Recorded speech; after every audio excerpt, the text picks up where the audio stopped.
A estratégia que mudou a tua língua.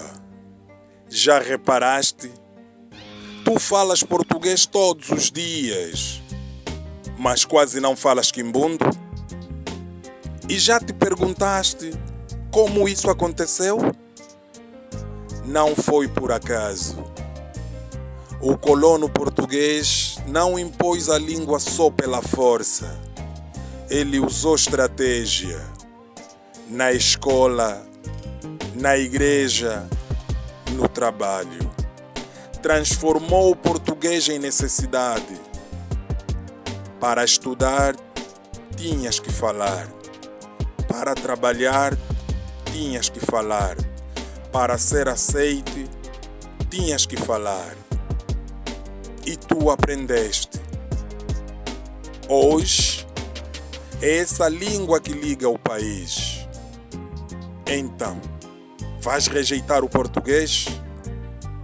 Não, porque essa língua também já faz parte de ti. Mas há algo que podes aprender com isso. Se usaram estratégia para impor uma língua, tu também podes usar estratégia para recuperar a tua.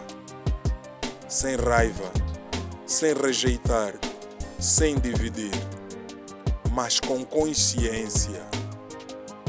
Então começa, fala quimbundo em casa, ensina aos teus filhos, usa nas redes, mistura com o português. Torna a tua língua visível outra vez.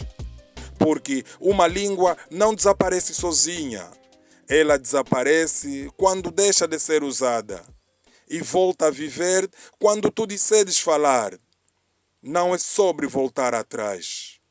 É sobre avançar com identidade. Usa a estratégia, mas desta vez para unir.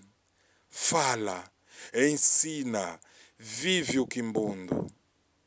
Etu mudietu, etu twala muki didi kwa moshi, tu anda de sanga dingi, muki tanga naquela mukuiza, de jina diami, messe nengushi.